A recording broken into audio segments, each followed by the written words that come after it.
बिस्मिल्लाहिर्रहमानिर्रहीम। अस्सलाम वालेकुम। उम्मीद है आप सब लोग खैरियत से होंगे। अल्लाह पाक आप सबको अपने हिफ्ज़ व ईमान में रखे, आमीन। आज मैं अपनी किचन में आपसे रेसिपी शेयर कर रही हूँ, वो है अंडों का हलवा। बहुत मज़े का बनने जा रहा है। रेसिपी शुरू करने से पहले जो लोग मेरे चैनल पर नए हैं काइंडली वो सब्सक्राइब करें और साथ में बेल के बटन को ज़रूर दबाएँ ताकि मेरी हर नई वीडियो सबसे पहले वो देख सकें। तो हम शुरू करते हैं। तो मैंने अंडों के हलवे के लिए मैंने इसमें सबसे पहले लिए हैं 6 अदद अंडे, ये देख सकते हैं, ठीक है।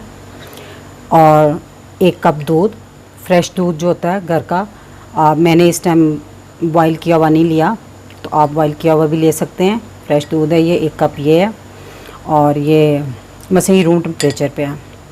1 कप मिल्क पाउडर लिया है मैंने और पौना कप मैंने लिया है घी और पौना कप मैंने ली है चीनी, यानी कि 3/4 कप चीनी और 3/4 कप ही घी। और इन सब चीज़ों की मिकदार जो है ना, ये मयरिंग वाला जो कप है ना, इसी से मैंने सबके लिए दूध भी, मिल्क पाउडर भी, चीनी और घी सही। और ये 1 चुटकी मैंने फूड कलर लिया और ये कुछ ड्राई फ्रूट लिए हैं मैंने, लिए हैं थोड़े 2 टेबलस्पून के करीब, कह लें कि काजू हैं, उनको बारीक काट लिया और 2 टेबलस्पून ही मैंने भरकर बादाम लिए हैं और हाफ़ टी स्पून इलायची पाउडर है। आप ये जो है नट्स का इस्तेमाल अपने ज़रूरत के मुताबिक कम या ज़्यादा कर सकते हैं। तो अब हम इसको शुरू करते हैं जी। तो सबसे मैंने ये एक ब्लेंडर जग लिया है, तो इसमें हम सारे अंडे तोड़कर डालते जाएंगे।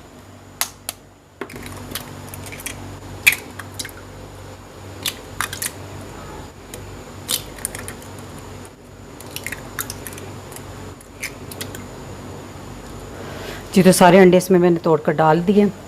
इसी में हम दूध भी डाल देंगे, चीनी भी डाल देंगे और जो मिल्क पाउडर लिया है मैं वो भी डाल दूँगी।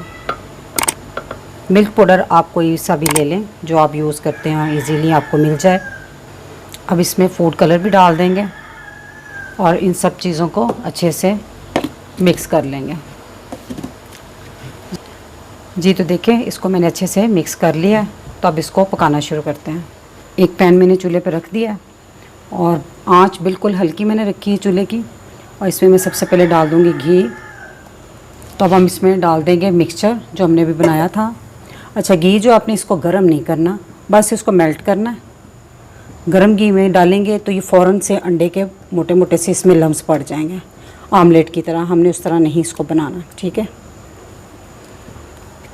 अब इसको बिल्कुल स्लो आंच पर इसको कुक करना और मुसलसल चम्मच हिलाते जाना आपने। मैं इसको बहुत स्लो आंच पे पका रही हूँ और मुसलसल चम्मच भी हिला रही हूँ, क्योंकि हम इसमें गुठलियाँ नहीं हमने इसमें बनने देनी, जैसे ऑमलेट में बनती है ना, वो चीज़ नहीं इसमें बनने देनी इस टाइम। आप देख रहे हैं अब ये हल्का हल्का जैसे खीर होती है ना, उस तरह गाढ़ा होता जा रहा है। आंच अभी मैंने स्लो ही रखी हुई है और चम्मच आपने मुसलसल ही हिलाना है, इसमें रुकना नहीं है।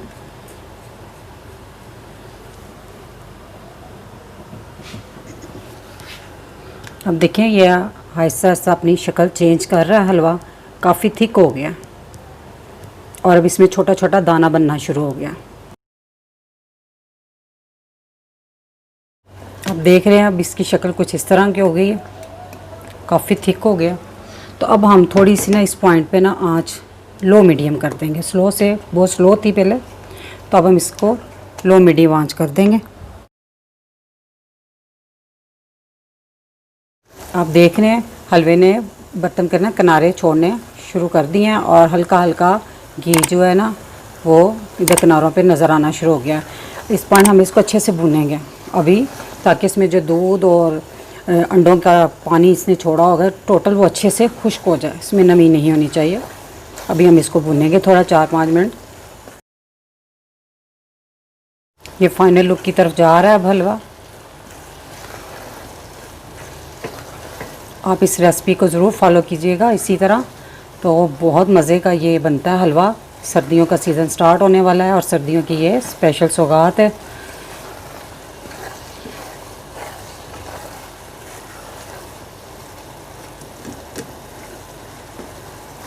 देखें हलवे को आप इस तरह चेक करें, थोड़ा सा साइड पे करके। अगर तो इस तरह सिर्फ ये घी छोड़े तो समझे कि हलवा तैयार है। अगर इसमें अभी पानी की आपको मज़िश महसूस हो तो फिर हलवे को थोड़ा और भुने। मुझे अभी ये लग रही है थोड़ी सी, तो मैं इसको थोड़ा सा और भूनूंगी अच्छे से, ताकि इसमें सिर्फ ये घी को छोड़े, ना कि इसमें पानी मौजूद हो। जी, तो हलवा बिल्कुल रेडी है। तो अब हम इस पॉइंट पे क्या करेंगे, इसमें ये इलायची पाउडर और कुछ काजू और कुछ बादाम थोड़े से मैं छोड़ दूंगी गार्निश के लिए। बाकी इसमें डाल के अब अच्छे से मिक्स कर लें। चूल्हा मैंने बंद कर दिया है और इस हलवे को पकाते हुए इतना टाइम चूल्हे पे तकरीबन 10 से 12 मिनट लगे हैं सारे मसलन के टाइम को। तो मैं अब इसको डिश में निकाल के आपको दिखाती हूँ फाइनल लुक इसकी। जी, तो मैंने इसको डिश में निकाल लिया और बचे हुए बादाम और काजू से इसको गार्निश कर दिया है। मेरी रेसिपी अगर आपको अच्छी लगी तो मेरी वीडियो को लाइक और फैमिली मेम्बर और फ्रेंड्स के साथ ज़रूर शेयर कीजिएगा और मेरे चैनल को सब्सक्राइब कीजिएगा। अब जस्ट चाहूँगी अल्लाह पाक आप सबको खुश रखे, मुझे अपनी दुआ में याद रखिएगा। अल्लाह हाफिज़।